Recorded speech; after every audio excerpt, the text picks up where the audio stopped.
श्रीमद्भागवत महापुराण चतुर्थ स्कंद 23वां अध्याय आरंभ। राजा पृथु की तपस्या और परलोक गमन।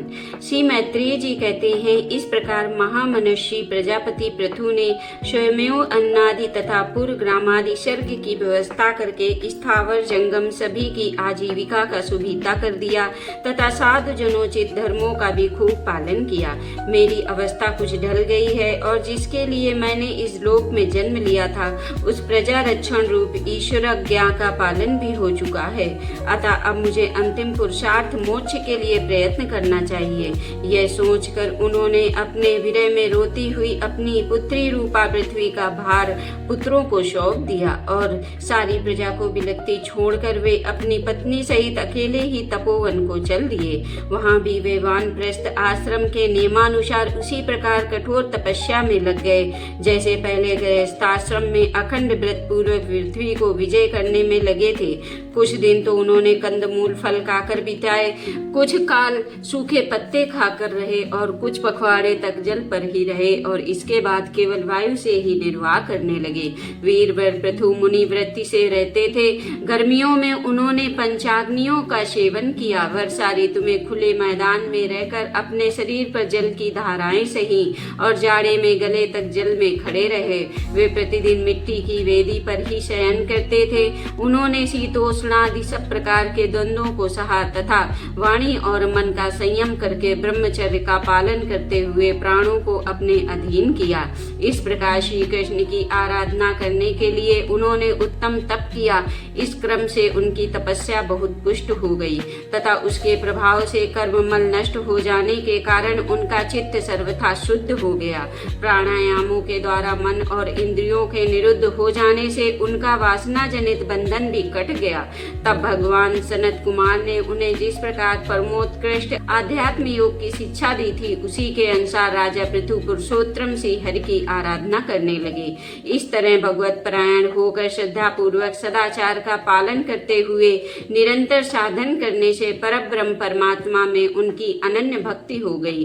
इस प्रकार भगवत उपासना से अंतःकरण शुद्ध सात्विक हो जाने पर निरंतर भगवत चिंतन के प्रभाव से प्राप्त हुई इस अनन्य भक्ति से उन्हें वैराग्य सहित ज्ञान की प्राप्ति हुई और फिर उस तीव्र ज्ञान के द्वारा उन्होंने जीव के उपाधिभूत अहंकार को नष्ट कर दिया जो सब प्रकार के संशय विपर्य का आश्रय है। इसके पश्चात देहात्म बुद्धि का निवृत्ति और परमात्म स्वरूप श्री कृष्ण की अनुभूति होने पर अन्य सब प्रकार की सिद्धि आदि से भी उदासीन हो जाने के कारण उन्होंने उस तत्व ज्ञान के लिए भी प्रयत्न करना छोड़ दिया जिसकी सहायता से पहले अपने जीव कोष का नाश किया था। क्योंकि जब तक साधक को योग मार्ग के द्वारा श्री कृष्ण कथामृत में अनुराग नहीं होता तब तक केवल योग साधना से उसका मोह जनित प्रमाद दूर नहीं होता, भ्रम नहीं मिटता। फिर जब अंतकाल उपस्थित हुआ तो वीरवर पृथु ने अपने चित्त को दृढ़ता पूर्वक परमात्मा में स्थिर कर ब्रह्म भाव में स्थित हो अपना शरीर त्याग दिया। उन्होंने एड़ी से गुदा के द्वार को रोककर प्राण वायु को धीरे धीरे मूलाधार से ऊपर की ओर उठाते हुए उसे क्रमशः नाभि, हृदय, वक्षस्थल, कंठ और मस्तक में स्थित कर लिया। फिर उसे और ऊपर की ओर ले जाते हुए क्रमशः ब्रह्मरंध्र में स्थिर किया। अब उन्हें किसी प्रकार के सांसारिक भोगों की लालसा नहीं रही। फिर यथा स्थान विभाग करके प्राण वायु को समष्टि वायु में, पार्थिव शरीर को पृथ्वी में और शरीर के तेज को समष्टि तेज में लीन कर दिया। हृदय आकाश आदि देहा छिन्न आकाश को महाकाश में और शरीरगत रुधिरादि जली अंश को समष्टि जल में लीन किया। इस प्रकार फिर पृथ्वी को जल में, जल को तेज में, तेज को वायु में और वायु को आकाश में लीन किया। तदनंतर मन को सविकल्प ज्ञान में जिनके अधीन रहता है वह उन्होंने इंद्रियों में, इंद्रियों को उनके कारण रूप तन्मात्राओं और सूक्ष्म भूतों के कारण अहंकार के द्वारा आकाश, इंद्रिय और तन मात्राओं को उसी अहंकार में लीन कर अहंकार को महत्तत्व में लीन किया। फिर संपूर्ण गुणों की अभिव्यक्ति करने वाले उस महत्तत्व को मायोपाधिक जीव में स्थित किया। तदनंतर उस माया रूप जीव की उपाधि को भी उन्होंने ज्ञान और वैराग्य के प्रभाव से अपने शुद्ध ब्रह्म स्वरूप में स्थित होकर त्याग दिया। महाराज पृथु की पत्नी महारानी अर्षि भी पृथ्वी उनके साथ वन को गई थी। वे बड़ी सुकुमारी थी, पैरों से भूमि का स्पर्श करने योग्य भी नहीं थी। फिर भी उन्होंने अपने स्वामी के व्रत और नियमादि का पालन करते हुए उनकी खूब सेवा की और मुनिवृत्ति के अनुसार कंदमूल आदि से निर्वाह किया। इससे यद्यपि वे बहुत दुर्लभ हो गई थी, तो भी प्रीतम के कर स्पर्श से सम्मानित होकर उसी में आनंद मानने के कारण उन्हें किसी प्रकार का कष्ट नहीं होता था। अब पृथ्वी के स्वामी और अपने प्रीतम महाराज पृथु की देह को जीवन के चेतना आदि सभी धर्मों से रहित देख उस सती ने कुछ देर विलाप किया। फिर पर्वत के ऊपर चिता बनाकर उसे उस चिता पर रख दिया। इसके बाद उस समय के सारे कृत्य कर नदी के जल में स्नान किया। अपने परम पराक्रमी पति को जलांजलि दे आकाश स्थित देवताओं की वंदना की तथा 3 बार चिता की परिक्रमा कर पति देव के चरणों का ध्यान करती हुई अग्नि में प्रवेश कर गई। परम साध्वी अर्षि को इस प्रकार अपने पति वीरवर पृथु का अनुगमन करते देख सहस्त्रों वरदायिनी देवियों ने अपने अपने पतियों के साथ उनकी स्तुति की। वहां देवताओं के बाजे बजने लगे।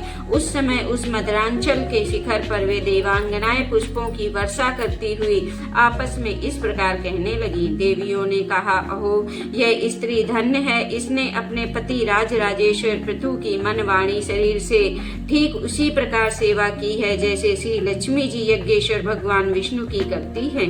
अवश्य ही अपने अचिंत कर्म के प्रभाव से यह सती हमें भी लांग कर अपने पति के साथ उच्चतर लोकों को जा रही है।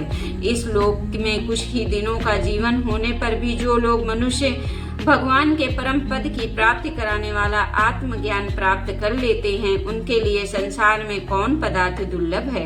अतः जो पुरुष बड़ी कठिनता से भूलोक में मोक्ष का साधन स्वरूप मनुष्य शरीर पाकर भी विषयों में आसक्त रहता है, वह निश्चय ही आत्मघाती है। हाय हाय वह ठगा गया। श्री मैत्रेय जी कहते हैं, विदुर जी जिस समय देवांगनाएं इस प्रकार स्तुत कर रही थीं, भगवान के जिस परम धाम को आत्मज्ञानियों में श्रेष्ठ भगवत प्राण महाराज पृथु गए, महारानी अर्षि उसी पतिलोक को गई। परम भागवत पृथु जी ऐसे ही प्रभावशाली थे। उनके चरित्र बड़े उदार हैं। मैंने तुम्हारे सामने उनका वर्णन किया। जो पुरुष इस परम पवित्र चरित्र को श्रद्धा पूर्वक निष्काम भाव से एकाग्र चित्त से पढ़ता, सुनता और सुनाता है, वह भी महाराज पृथु के प्रद भगवान के परम धाम को प्राप्त होता है। इसका संग्राम भाव से पाठ करने से ब्राह्मण ब्रह्म तेज प्राप्त करता है, क्षत्रिय पृथ्वी प्रति हो जाता है, वैश्य व्यापारियों में प्रधान हो जाता है और शूद्र में साधुता आ जाती है। स्त्री हो या पुरुष, जो कोई इसे आदर पूर्वक 3 बार सुनता है, वह संतानहीन हो तो पुत्रवान, धनहीन हो तो महाधनी, कीर्तिहीन हो तो यशस्वी और मूर्ख हो तो पंडित हो जाता है। यह चरित्र मनुष्य मात्र का कल्याण करने वाला और अमंगल को दूर करने वाला है। यह धन, यश और आयु की वृद्धि करने वाला, स्वर्ग की प्राप्ति कराने वाला और कलयुग के दोषों का नाश करने वाला है। यह धर्म आदि चतुर्वर्ग की प्राप्ति में भी बड़ा सहायक है। इसलिए जो लोग धर्म, अर्थ, काम और मोक्ष को भली भांति सिद्ध करना चाहते हैं, इसे उसका श्रद्धा पूर्वक श्रवण करना चाहिए। जो राजा विजय के लिए प्रस्थान करते समय इसे सुनकर जाता है, उसके आगे आकर राजा लोग उसी प्रकार भेंटे रखते हैं जैसे पृथु के सामने रखते थे। मनुष्य को चाहिए कि अन्य सब प्रकार की आसक्ति छोड़कर भगवान में विशुद्ध निष्काम भक्ति भाव रखते हुए महाराज पृथु के इस निर्मल चरित्र को सुने, सुनावें और पढ़ें। विदुर जी, मैंने भगवान के महात्म को प्रकट करने वाला ये पवित्र चरित्र तुम्हें सुना दिया है। इसमें प्रेम करने वाला पुरुष महाराज पृथु की सी गति पाता है। जो पुरुष इस पृथु चरित्र का प्रतिदिन आदर पूर्वक निष्काम भाव से श्रवण और कीर्तन करता है, उसका जिनके चरण सागर संसार को पार करने के लिए नौका के समान है, उन श्री हरि में सुदृढ़ अनुराग हो जाता है।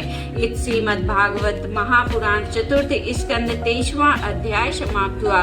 बोलो श्री कृष्ण भगवान की जय।